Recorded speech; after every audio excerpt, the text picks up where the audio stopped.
호세아 6장 1절로 3절.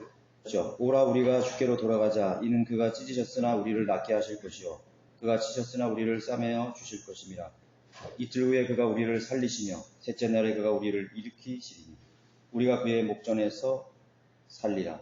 만일 우리가 계속 주를 알고자 하면 그때 우리가 알게 되리라. 그의 나오심은 아침처럼 마련되어 있으며 그는 우리에게 비처럼 오시리니 땅에 내리는 늦은 비와 이른 비처럼 오시리라.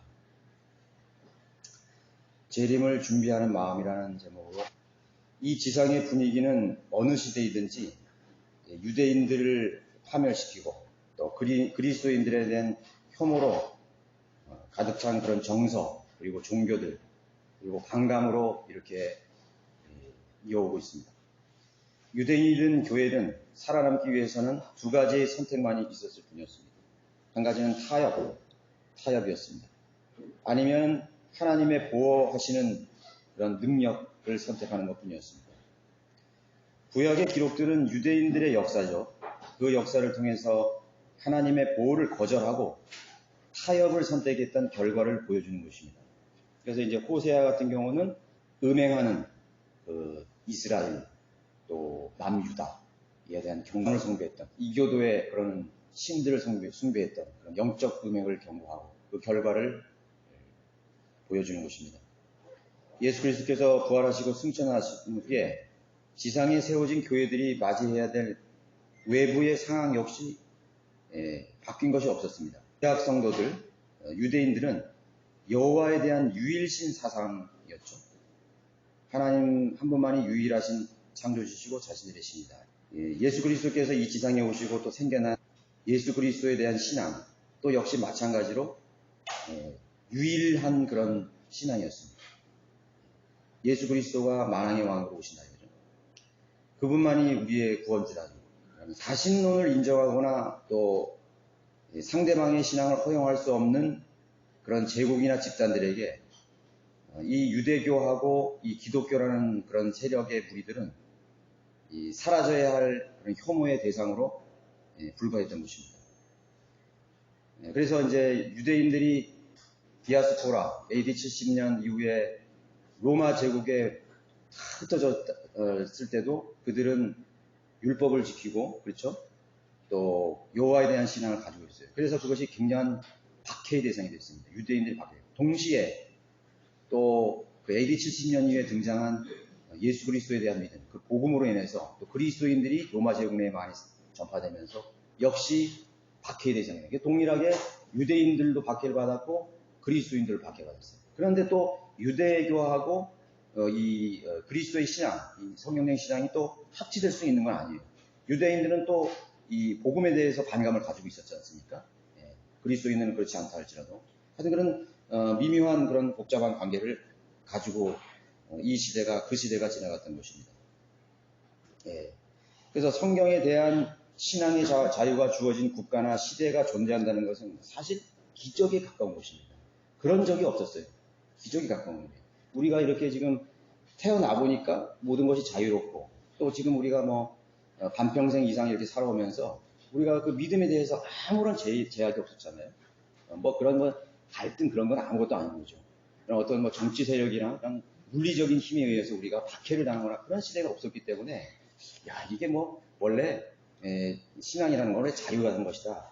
이렇게 생각하고 또 그런 역사를 배우면서도 그렇게 마음에 와닿지를 않는 것입니다.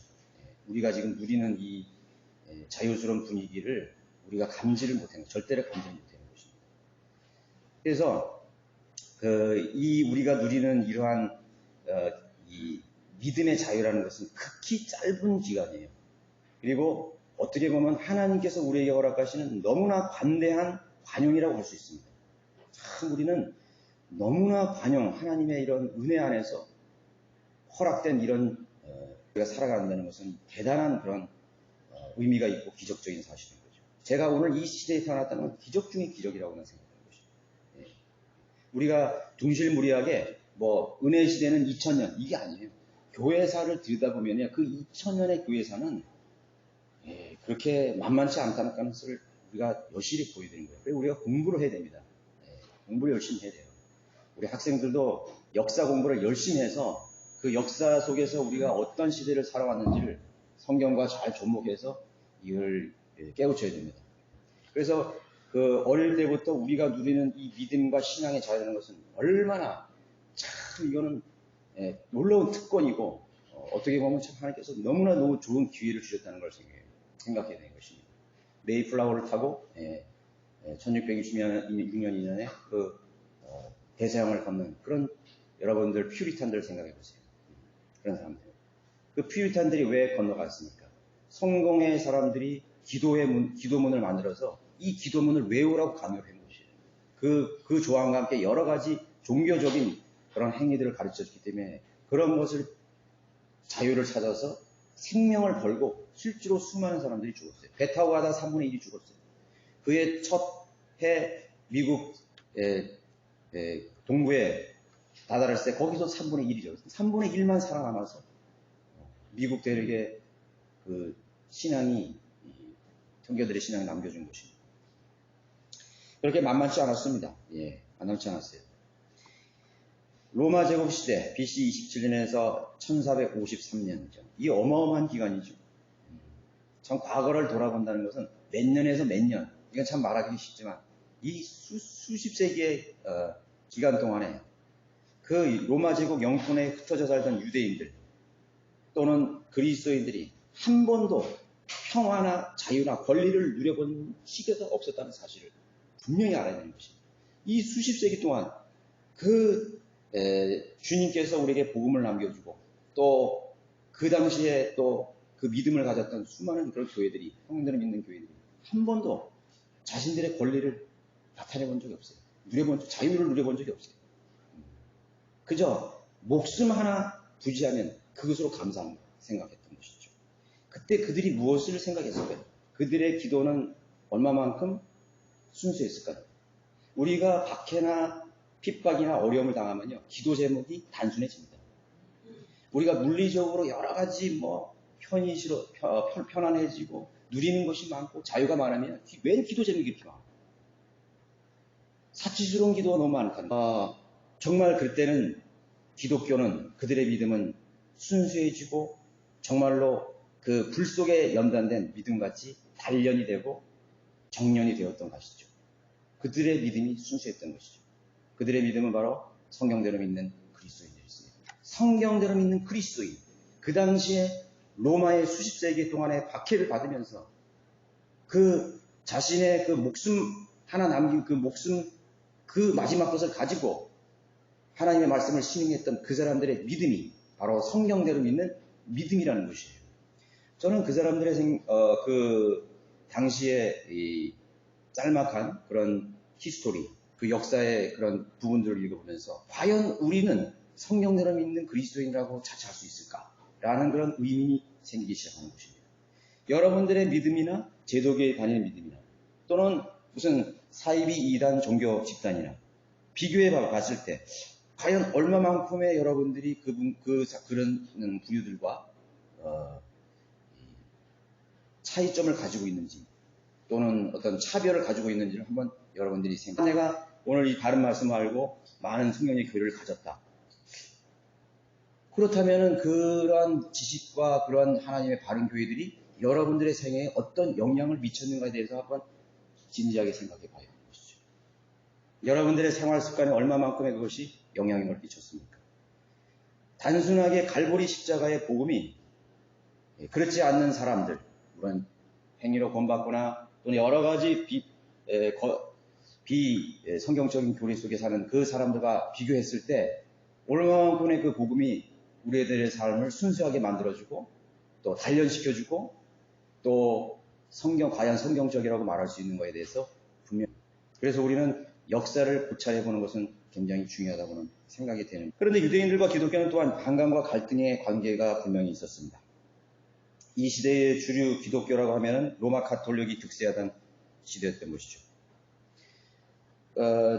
로마 제국이 이제 망하는 이 세력이 기울어져가는 그 시대에는 교황의 권위가 굉장히 강화되었습니다.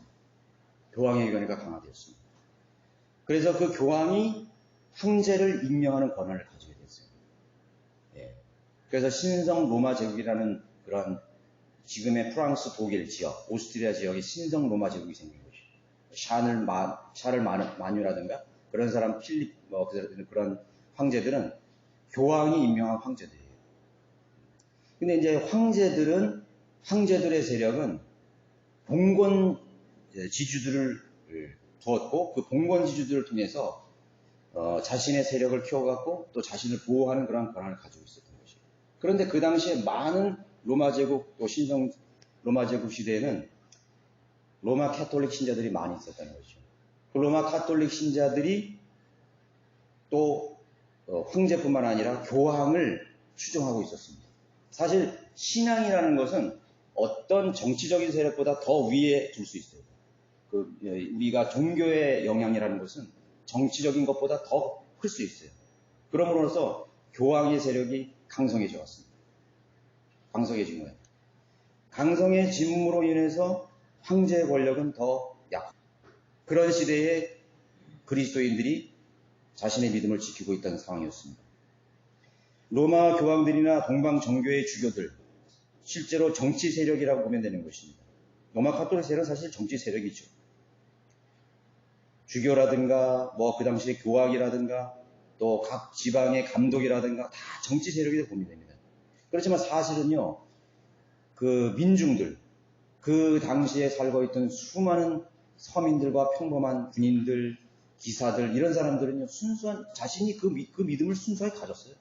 로마 카톨릭이 주장하는 그러한 교리라든가 교황의 칙서라든가 또 그런 말이라든가 그런 것을 굉장히 그것을 하나님같이 승부했습니다. 하나님의 계시로 받들었던 거예요. 예. 그거에 대한 복종과 순종력은 그럼 어마무시한 것이죠. 생명을 바쳐야 되니까. 예. 그 당시에 십자군을 모집했을 때 죄만 짓고 그렇게 사는 사람들에게 천국에 갈 수 있는 길을 열어주겠다 했을 때 수많은 십자군들이 거기에 믿을 수 없잖아요. 어떻게 그 한마디의 교황의 그 말에 칙령에 그 수많은 한 번 십자군이 갈 때마다 5만 명에서 10만 명, 많게는 15만 명이 됐어요. 4차 십자군 전쟁의 때는요, 소년 십자군 병자들도 있었어요. 비참합니다. 소년 십자군 병자들은요, 소년, 15살에서 20세 미만의 분들이 15만 명이 모였어요. 유럽 전역에서 15만 명에서 마르세유 위에서 모여가지고 걸어가기가 뭐하니까 배를 탄 거예요. 약화된 로마 제국은 북쪽의 게르만족에 의해서 게르만족은 동부 쪽의 흉노, 모슬렘보다 더 무서운 당시의 세력이 몽골, 징기스칸 전사들이었어요. 동유럽을 다 휩쓸었습니다. 터키, 지금의 헝가리, 오스트리아. 만약에 몽골 제국이 수속을 안 했으면 서유럽까지 다 먹었어요. 그런 시대에 살고 있는 것이에요. 그것은 절대로 우연한 일이 아니라는 사실을 동로마 제국은 비잔틴 제국으로 발전했습니다. 그렇지만 셀주크, 투르크, 모슬렘 세력에 의해서 다 사라져버렸죠. 비잔틴 제국이 다 사라져버렸습니다. 그러나 종교적인 정치 세력이 사라져도 성경에 대한 믿음을 붙잡고 살았던 그리스도인들은 무엇을 소망하며 살았겠습니까? 예수 그리스도께서 다시 오신다는 그 재림의 믿음을 놓지 않고 살았던 것입니다. 비잔틴 제국에 살아있던 소수의 성령님을 믿는 그리스도인들이, 우리는 그 사람들의 이름을 몰라요. 정치 세력들만이, 기득권 세력들만이 그들의 정체성과 그들의 기록이 남아있지만 바이블 빌리버들의 믿음은 우리가 발견할 수가 없는 거예요. 희미하게 남겨진 것입니다. 그 사람들이 가지고 있던 그 믿음의 핵심이라는 건 뭐냐면 예수님이 다시 재림하신다 이거예요. 예수님이 재림하는 겁니다. 그들은 그 역사를 살면서 그걸 느꼈을 거예요. 영원한 제국은 없다. 봐라. 로마도 망하고 비잔틴도 망하고 알렉산더도 만나고 셀주크 투르크 제국도 없고 모슬림 살라딘 제국도 망하고 봐라 이거예요. 몽골 제국도 200년 300년 있다가 또 사라져버리고, 이 그리스도인들이 보면서 영원한 왕은 없다. 그리고 성경에서 약속하신 그 영원하신 그 주님께서 다루시는 이 왕국, 주님의 재림을 간절히 고대하고 그렇게 살았던 것이죠. 그것이 그들의 믿음의 진수였습니다. 그 주님께서 오실 그날을 고대하면서 신앙을 지켰습니다. 그리고 성경을 보존했고, 유대인들은 그 당시에 계속해서 그 수세기 동안에 십자군 전쟁을 통해서 희생이 되어가고 있습니다. 오히려 예루살렘이나 팔레스타인들을 정복하는 것이 죄사함을 얻는다는 그런 모슬렘, 살라딘, 또 투르크 지역에 정복당한 그러한 성스러운 하나님의 도신 그 예루살렘을 탈환하는 것이 우리가 구원받는 것이고 하나님을 위한 그러한 신성한 전쟁이라고 생각하는 그때 유대인들이 오히려 많이 죽었습니다. 그 십자군 전쟁이라는 것은, 크루세이드라는 것은 하나님의 역사가 아니에요. 성령님의 역사가 아니에요. 말했잖아요. 정치적인 세력이었다고 말합니다. 유대인들에게 역시 그 당시에 마찬가지로 유대인들이 200년 동안, 250년 동안 십자군 전쟁을 치르면서 느꼈던 것이 뭘까요? 도시가 파괴되고 어린아이들이 죽고 불타오르고 살라딘이 정복하고 십자군이 정복하고 투르크 전사들이 정복하고 남쪽에 이집트 알카밀이라는 그런 또 모슬렘 세력이 또 정복하고 수많은 그런 수십 차례의 그 주일이 바뀌면서 유대인들은 과연 뭘 생각했어요? 역시 마찬가지죠. 주님의 재림입니다. 그 유대인들도 지금도 그 흩어져서 모진 박해를 받으면서 다시 오실 메시아를 방망했던 것이죠. 그 믿음으로 다시 오실 그 메시아, 이 잃어버린 땅을 찾으러 오신 그 메시아, 이 예루살렘 우리의 고도를 찾으러 오신 그 메시아를 간절히 고대하고 기다렸을 것입니다. 그것이 바로 유대인들의 신앙입니다. 지금도 유대인들이 신앙, 지금도 그들은 메시아를 기다리고 있습니다. 비슷하죠? 비슷한 양상을 가지고 있는 것입니다. 왜? 성경이기 때문에. 재림은 두 가지 형태라는 것을 보여주고 있는 것입니다. 한 가지 형태는 휴거입니다. 비공식 공개적인 재림으로써 신약교회 성도들이 받고 주님을 만나게 되는 그런 사건이죠. 그 시대의 수많은 암흑시대 동안 2000년 세계 역사 동안 그리스도인들이 가졌던 그것은 바로 공중에서 주님을 만나는 그 소망이었습니다. 공중에서 우리의 몸이 다시 변화되는 소망이었습니다. 또 한 가지는 공개적인 재림이죠. 지상의 왕으로 다시 오실 메시아. 그들이 바로 유대인들의 신앙입니다. 예수님을 이 지상에서 다시 만나게 되는 사건입니다. 저 살벌한 모슬렘의 칼에서 우리를 구원해주고 로마의 압제에서 우리를 구원해주시고 수많은 살라딘과 투르크 전사들과 몽골 제국과 수많은 그런 민족들과 제국의 그런 압박 속에서 그들이 가졌던 소망이 무엇입니까? 시오니즘이라고 부르죠. 주님은 이 땅을 회복시킨다. 그리고 하나님께서는 그 민족들을, 우리를 피 흘리게 했던 그 민족들을 하나님이 심판하신다는 그러한 믿음이 가지고 있었던 것입니다. 그들의 소망이었어요. 자, 오늘 말씀하고 있죠. 오라 우리가 주께로 돌아가자. 주께로 돌아가자. 이것은 이스라엘 민족의 민족적 회심을 뜻하는 것입니다. 우리가 주께로 돌아가자. 1948년 4월 이스라엘이 독립을 했지만 그들은 지금도 주님께로 돌이킬 준비가 되어 있지를 못하고 있는 것입니다. 그들이 메시아를 기다리지만 준비가 안 됐어요. 왜 살라딘의 세력에서 그들이 보호를 못 받았을까요? 왜 투르크 전사로부터 보호를 못 받았을까요? 왜 십자군의 전쟁 때 수많은 사람이 죽었을까요? 준비라고 한다면 눈에 보이는 제3성전을 건립한다든가 또 희생대를 드리고 장막절을 지키는 그 기구들이 준비되는 것, 그리고 어떤 예루살렘이 정치적으로 회복되는 것, 그것보다도 더 중요한 유대인들의 민족적인 그런 마음을 돌이켜야 하는 문제가 남아있는 것입니다. 유대인들의 여론, 유대인들의 태도가 변화되어야 됩니다. 그래야 주님이 오시는 거예요. 그래야 주님이 오시는 것입니다. 이는 그가 찢으셨으나 우리를 낫게 하실 것이요. 그가 치셨으나 뭐라 했습니까?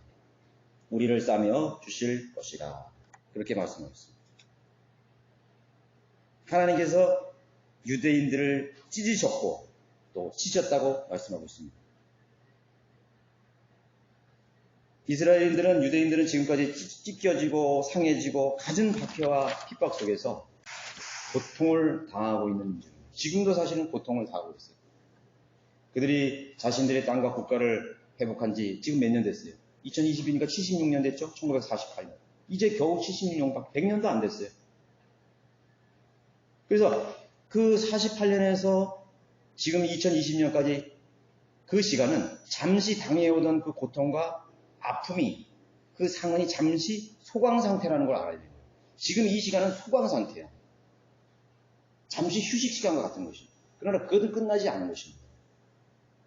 그 2000년 이상, 어떻게 보면 느부갓네살이나 사네립이나 그런 제국에 의해서 멸망을 당해서부터 로마 제국에 짓밟혔죠. 그 땅에서 70년의 세계 전체로 또 흩어졌죠. 1차, 2차 대전을 겪었죠. 수많은 유럽에 얼마나 많은 전쟁이 있었어요. 여러분, 유럽에 있는 역사를 보면요. 진짜 한마디로 조용한 날이 없었어요. 무슨 100년 전쟁, 무슨 먼 전쟁, 나폴레옹이 일어나가지고 또 온 유럽을 다 그냥 뒤집어 놨죠. 그때 얼마나 많은 유대인들이 죽었어요. 흑사병들은 전부 유대인 탓이에요. 나폴레옹도 전부 유대인 학살. 히틀러 일어나서 또 유대인 학살. 그래서 지금 겨우 돌아와서 지금까지 76년 소강 상태에 있는 거예요. 소강 상태. 하지만 언제라도 다시 시작될 일촉즉발의 반유대주의 정서가 온 세상에 지금 감돌고 있는 거예요. 지금 여러분 느끼고 있죠? 지금은 공권력이 있어서 유대인들의 반감을 잘 안 나타내요. 유럽이나 영국이나 이런 데는 유대인들에 대한 반감이 굉장히 거셉니다. 왜냐하면은 독일이나 발칸반도나 영국이나 프랑스는요, 모슬렘 이민자들이 얼마나 많아요.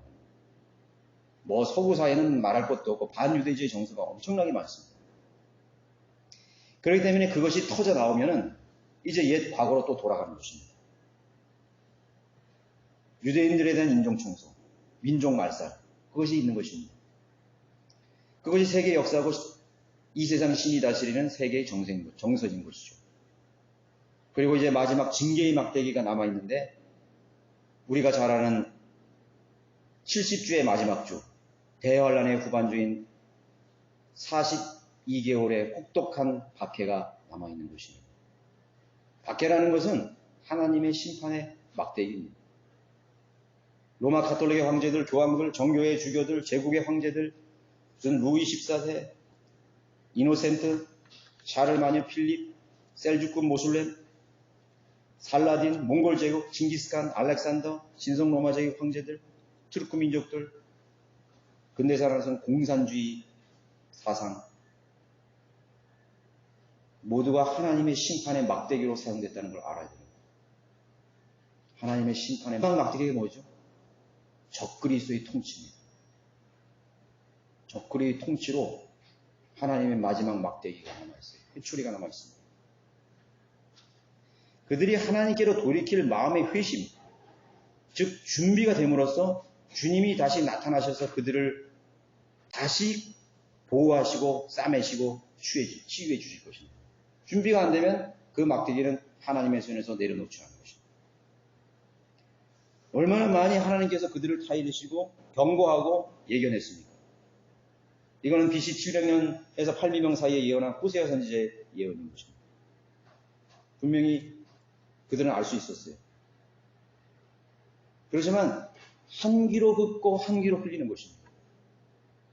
여러분, 이 세상에 있는 철학이나 교육이나 누구 유명한 사람의 전문가들의 무슨 그런 조언이나 그런 거는 한 귀로 듣고 한 귀로 흘려도 정말 한 귀로 듣고 흘려보내지 말아야 될 마지막 하나님의 조언은 이 하나님의 말씀이에요. 이 세상에 여러분 책 중에서 하나님의 말씀이라는 책이 있어요? 공자의 말씀, 석가모니의 말씀, 마호메트의 말씀, 다 그렇게 하잖아요. 놀랍지 않아요? 이 책은 하나님의 말씀이라는 거예요. 하늘과 땅을 광활한 40억 년 이상의 대우주를 창조하신 그 놀라운 하나님의, 우리 눈으로 볼 수 있는 하나님의 말씀이 여기에 기록되어 있는 것입니다. 인간의 성정을 통해서 인간의 언어로 기록을 해주시고 숱한 그런 파란만장한 세계 역사 가운데서도 하나님 말씀을 보존했어요. 저는 하나님 말씀을 보존했다는 걸 역사를 배우면서 이게 어떻게 우리까지 남겨져 있냐. 징기스칸은요, 800년 동안 잊혀진 이름이었어요. 우리나라에서 징기스칸이라는 이름을 처음 들어본 게 1960년인데 그 이전에는 징기스칸이라는 이름을 800년 동안 싹 지워버렸다니까. 누가? 러시아 제국이. 러시아가 징기스칸에게 300년 동안 지배를 당했어요.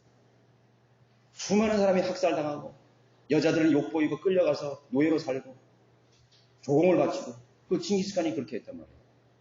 그리고 소비에트 연방이 부흥을 하면서 그 역사를 기억했죠. 몽골을 압박하는 것입니다. 그래서 징기스칸이라는 이름 그 내자 그거를 언급하면 다 죽여버렸어요. 징기스칸의 직계자손 전부 다 처형해버렸어요. 징기스칸이란 말만 하면 전부 다 직접 심판이에요. 무덤도 다 쳐서 그 징기스칸의 시체도 없고 어디. 여러분, 하나님께서 마귀가 이 세상 신으로서 어느 막강한 제국과 어떤 황제나 어떤 종교 세력을 통해서 이 성경을 없애려고 하지 않았겠어요? 징기스칸의 기록은 아무것도 없어요. 하나님의 말씀이 우리에게 보존이 됐다는 것은요, 이거는 기적이라고도 말할 수 없는 거예요. 초자연적인 하나님의 위대하신 능력. 이 세상은 모두가 배교했습니다.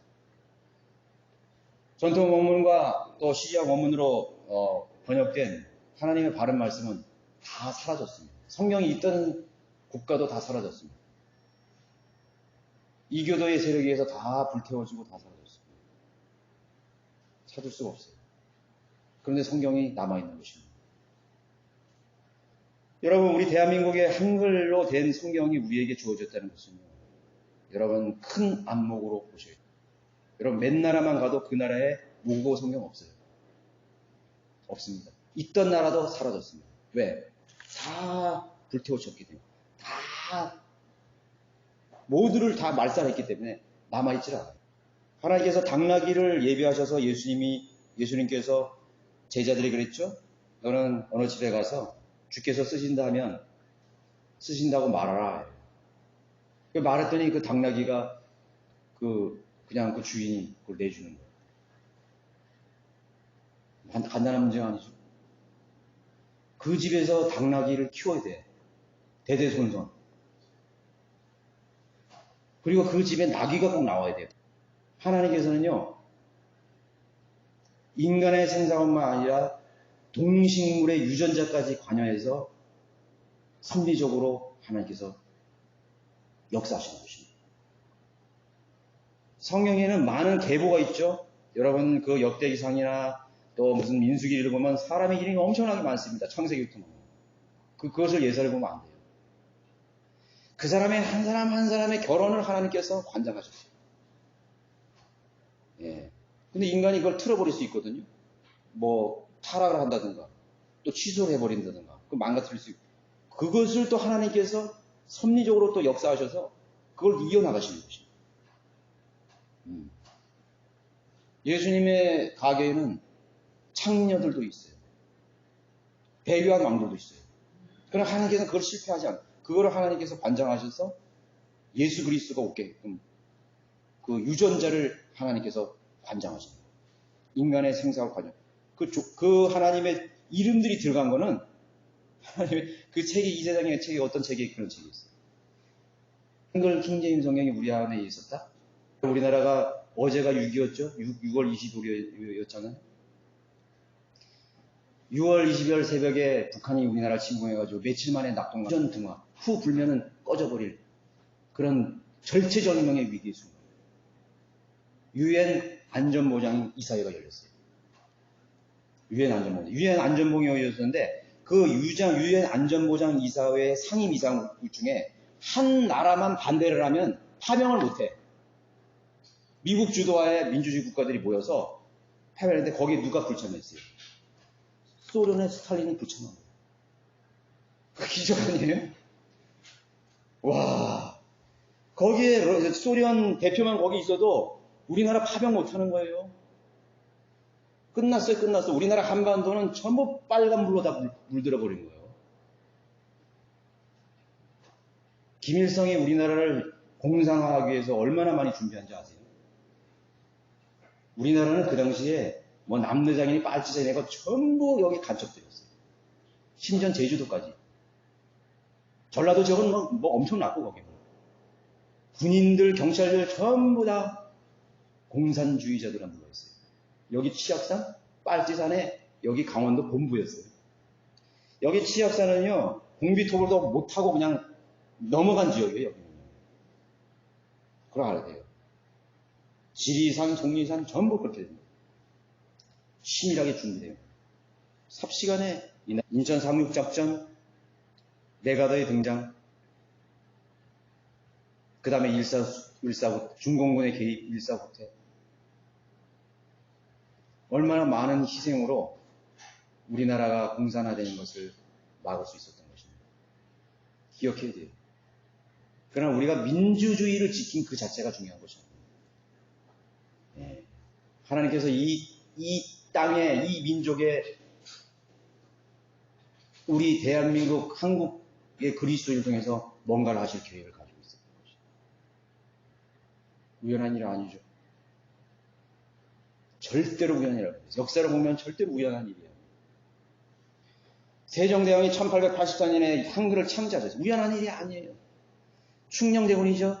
세종대왕은 충녕대왕은 첫째 왕자가 아니었어요. 원래 서열상으로는 첫째 왕이 되잖아요. 이방원의 첫째 아들은 세종대왕이 아니었다면 넷째였을 거야, 아마 넷째인지 셋째였을 거예요.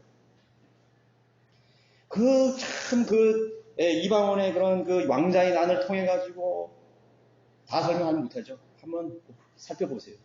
어떻게 충녕대군이 왕이 되었는지. 세종대왕을 세우신 것은 성경을 번역하기 위해서 세운 거예요. 그러니까 우리나라의 고려의 역사, 조선의 역사, 단 한 가지도 우연한 일이 없어요. 이성계가 위화도에서 회군을 했어요. 우연한 일이 아니에요. 절대로 우연한 일이 아니에요. 위화도에서 회군 안 했으면 그거는 무슨 정치적으로 뭐 이시조선이 창제된 그런 차원이 아니에요. 하늘과 땅을 창조하시고 우리가 많이 이야기하잖아요. 역사는 그분의 이야기다. 히스토리다. 그럼 그 히스토리를 알아야 될 거 아니에요. 이성계가 회군한 이유는 가다가 비가 많이 와서 회군한 거예요. 산둥강도 거기 질적거리는 그 우기철에 말들과 병거들이 가지를 못해요. 그 대군을 이끌고 어떻게 가는 겁니까? 그 왕은 가라 이거 가. 최영 장군도 가라 이거. 뭔 말하냐고. 명령 들으라 이거. 도저히 안 되는 거예요. 안 되겠다. 우리가 죽더라도 가서 타협을 보자. 반란을 일으키려고 간 게 아니에요, 이성계가. 그냥 왔더니 왕하고 무슨 공민왕하고 이 최영하고 막 죽일 놈 살려하고 다 숙청되고 막 죽이니까 그제서 그 군대가 일어나는 거죠. 쿠데타가 일어나는 거죠, 한마디로. 하나님께서 그렇게 우리에게 한글을 주시고 우리에게 모국어 성경을